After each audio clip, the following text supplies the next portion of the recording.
Frank, I'll start with you. What's your level of confidence that your old club can get it done against Spurs? I'm confident Chelsea play at home, and they had a very good game against Rennes. But I saw Spurs tonight playing as well with full of confidence, even if it was almost a B team.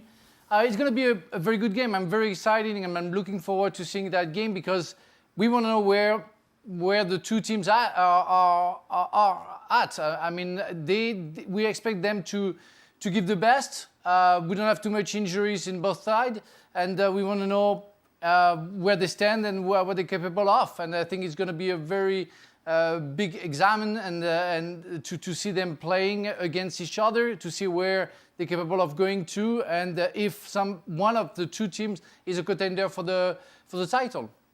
Robbo, what kind of game do you think we get? Chelsea like to open things up. We know what Jose Mourinho and Spurs like to do. Opposites. What'll it end up being?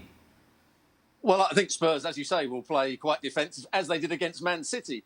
Everyone said it was the perfect display. Well, it wasn't the perfect display. Tottenham actually gave away about 14 shots to Chelsea in the last game against Manchester City. There was balls that came into the box. Man City should have scored with 2 headers. So I think the way Chelsea play, I think if they create chances and take them, I think they've got every chance of winning this game quite comfortably. Because I don't think Spurs' performance against Man City was anywhere near as good as people said it was. But they have to make sure that they watch Song on the counter-attack because he's the main threat at the moment with Harry Kane coming that little bit deeper. Don, it's been quite an impressive turnaround from Chelsea in terms of at least their defensive effort in the last few weeks. Is that proof that Frank Lampard has maybe taken that first big step as a manager? Yeah, I think so, Sebby. I think it was always going to take a little bit of time. And your perception at the start of the season was Chelsea was struggling. They were in a little bit of turmoil. But they've only lost one game, and that game was against Liverpool. They've had a few draws along the way.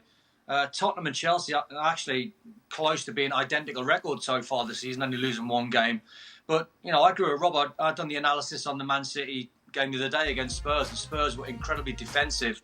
So they'll do exactly the same. I just wonder if there might be a shift from Frank Lampard's point of view. He might put Hudson-Odoi and put Timo Werner as the 9 and play Hudson-Odoi and try and create width. Because what Tottenham done against Man City, they played a sort of a box-like sort of area in midfield, and they allowed Man City to get wide in loads of areas.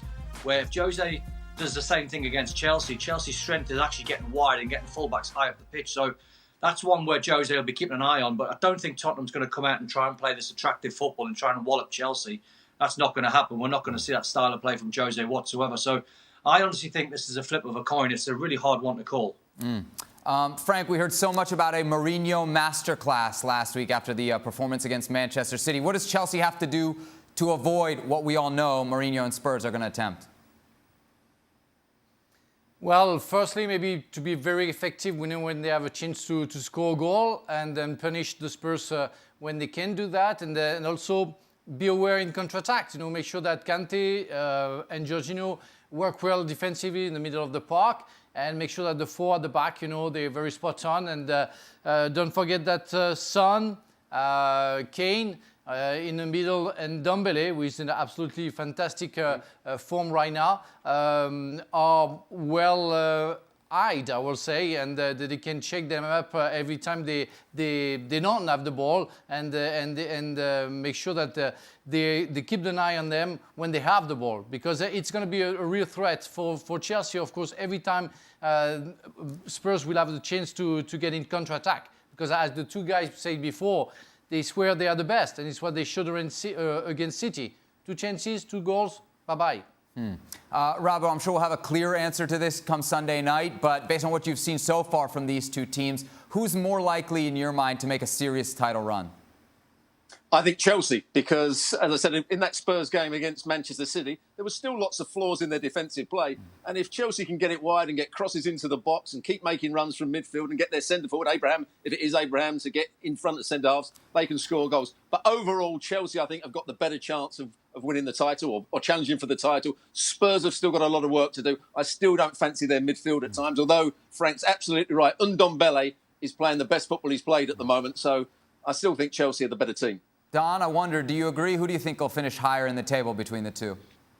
It's a hard one, Sebi, because I think Jose's obviously the master, and we looked at his numbers, what Jose does in his second season. He's been a champion in almost all of them, apart from his time at Man United when he came second. So that's impressive. What he does in his second season, wherever he has been, he's been a champion. So you can't write Spurs off. They have to be in the conversation.